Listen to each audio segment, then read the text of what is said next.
Allora io vi ringrazio gli organizzatori, sono felice di essere qui e devo fare immediatamente una dichiarazione. Sono impreparatissima, nel senso che questo tema di Venezia e il nord-est capitale d'Europa è un tema affascinante che ho seguito un po' sui giornali e che ho imparato a conoscere oggi dalle parole dei relatori che mi hanno preceduto.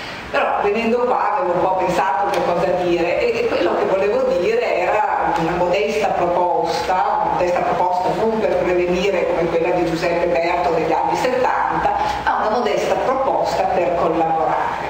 Tuttavia, prima di provare a lanciare questa modesta proposta, ascoltando i relatori che mi hanno preceduto, ovviamente la mia prospettiva è archeologica e non potrebbe essere diversamente, mi sono accorta che l'archeologia può aiutare comunque il progetto, perché l'archeologia dà unità territoriale a questo nord-est che è considerato una macro regione che era la Venezia e l'Istria dei Romani.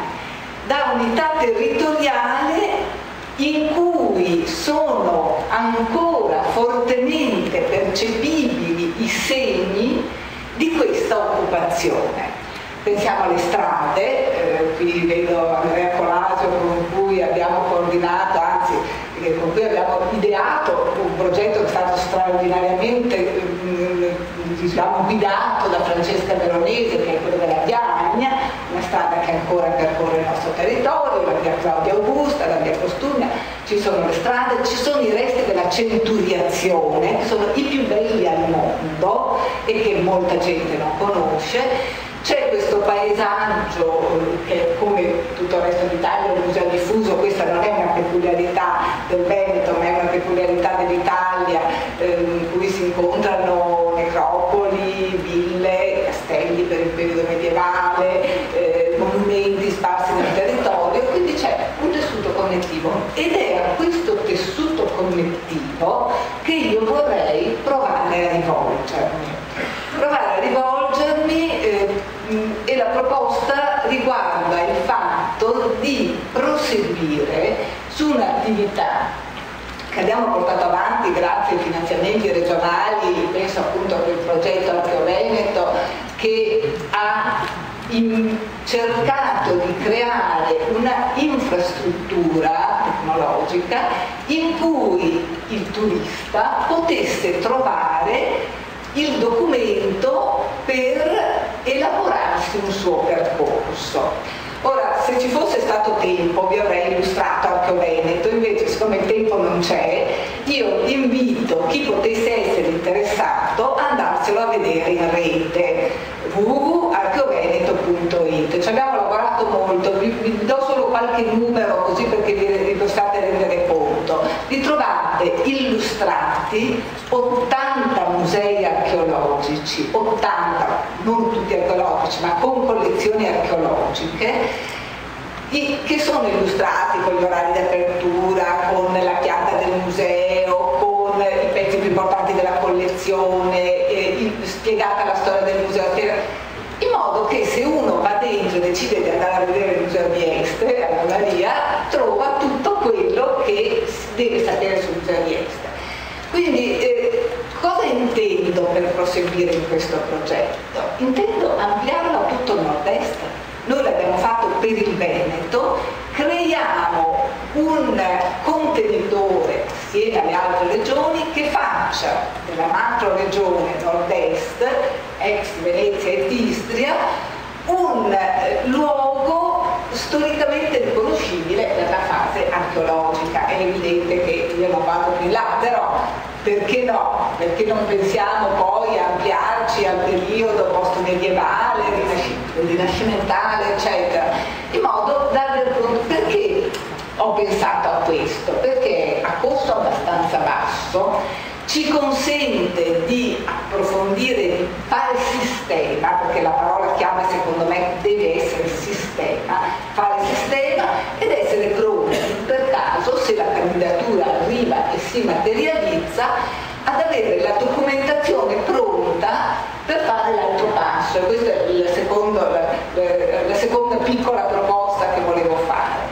La seconda piccola proposta è quella quella, e qua abbiamo illustri rappresentanti della regione, già sanno che cosa sto per dire, è quella di creare una piccola commissione che debba lavorare nella prospettiva in cui ha lavorato il Ministero per la realizzazione di quelle linee guida sui parchi archeologici. Quando dico parco archeologico, che cosa voglio dire? Voglio dire un ampio comprensorio in cui natura e cultura siano strettamente interconnessi e possano essere goduti da un'ampia porzione di popolazione.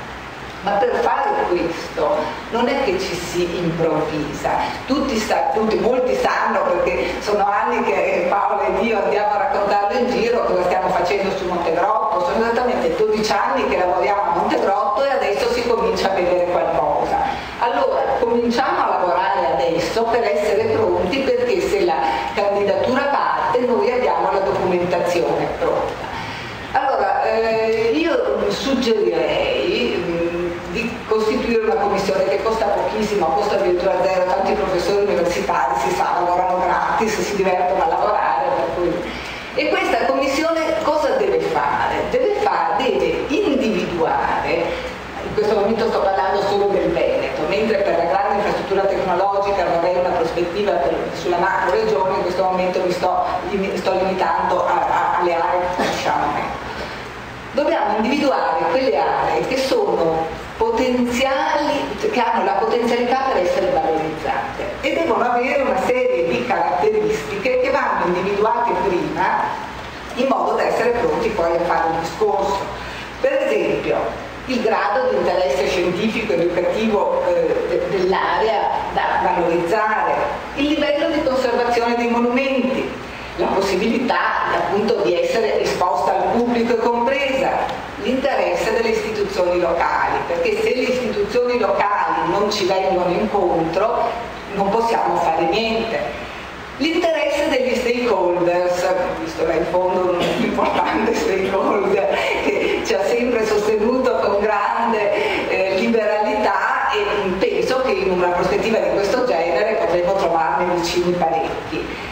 E poi un altro dato importantissimo in questa fase preliminare, sto sempre parlando di fase preliminare, è la localizzazione di quest'area e i collegamenti infrastrutturali sia dal punto di vista delle strade sia dal punto di vista dell'accoglimento poi del turista, dove noi in Italia siamo, ahimè, veramente all'anno zero.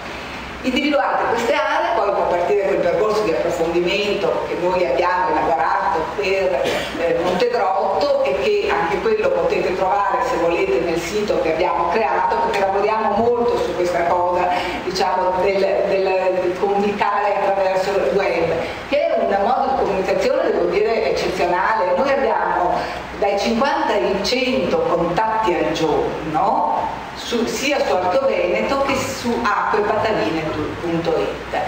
Tutto sommato, essendo due cose così specifiche, archeologiche, eccetera, devo dire che non sono insoddisfatta, e non sono contatti italiani, sono contatti internazionali, perché abbiamo fatto lo sforzo di farlo, diciamo, plurilingue.